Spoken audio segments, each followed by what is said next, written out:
इधर छत्तीसगढ़ में चुनाव की उल्टी गिनती शुरू होते ही भाजपा और कांग्रेस दोनों ही दलों ने बस्तर में पूरी ताकत झोंक दी।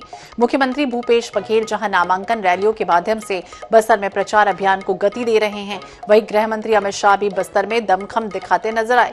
आखिर सियासी दलों का बस्तर पर क्यों है सबसे ज्यादा फोकस, आइए दिखाते हैं एक और खास रिपोर्ट।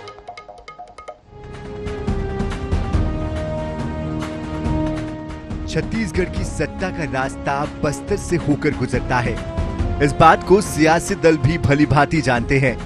यही वजह है कि बस्तर की 12 सीटों में जीत दर्ज करने के लिए हर चुनाव में पूरी ताकत झोंकते नजर आते हैं। साल 2023 के महामुकाबले में भी सियासी दल बस्तर पर खास तौर पर फोकस कर रहे हैं। भाजपा की ओर से जहां गृह मंत्री अमित शाह मोर्चा संभाल रहे हैं, नामांकन रैलियों और आम सभाओं को संबोधित कर राज्य सरकार पर तीखे हमले बोल रहे हैं, तो वही कांग्रेस की ओर से मुख्यमंत्री भूपेश बघेल भी बस्तर के 2 दिनों के दौरे पर है। बस्तर में सीएम जहां कांग्रेस प्रत्याशियों के नामांकन रैलियों में शामिल होंगे, तो वही कार्यकर्ताओं पदाधिकारियों के साथ मुलाकात कर चुनाव प्रबंधन की रणनीति भी बनाएंगे। बस्तर की सीटें इस बार और भी खास इसलिए होने जा रही है क्योंकि कई सीटों पर दोनों ही दलों ने नए चेहरों पर दांव लगाया है।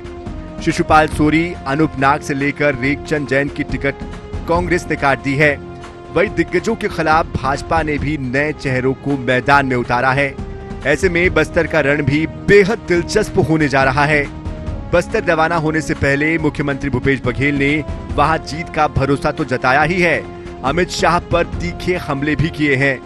वही भाजपा भी बस्तर में जीत का दावा करते नहीं थक रही है। आज नारायणपुर और दंतेवाड़ा में नामांकन रैली है, उसमें भाग लूंगा। शाम को जगदलपुर, रात्रि शाम भी वहीं होगी और कल फिर जगदलपुर कोंडागांव होते वापस। अमित शाह जी भी आज आने वाले हैं और वो नामांकन में गए थे जो घोटालेबाज के, जो महाघोटालेबाज है उसके जहां उल्टा लटकाने की बात किए थे, वहां वो नामांकन में गया। अब बस्तर तो खिसक चुका है, सीएम जाए या ना जाए उससे कोई फर्क नहीं पड़ता। और पिछले 15 दिनों में जिस प्रकार छत्तीसगढ़ के वातावरण में जबरदस्त रूप से परिवर्तन आया है, जनता का रुझान आचार संहिता लगने के बाद खुल के सामने आ गया है। छत्तीसगढ़ की सत्ता में काबिज होने के लिए बस्तर की 12 सीटें बेहद अहम मानी जाती है।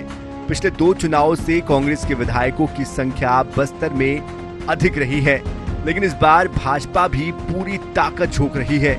ऐसे में बस्तर की जनता के साथ सियासी दलों के लिए ये चुनाव निर्णायक होगा। रायपुर से INS 24/7 के लिए गौरव शर्मा की रिपोर्ट।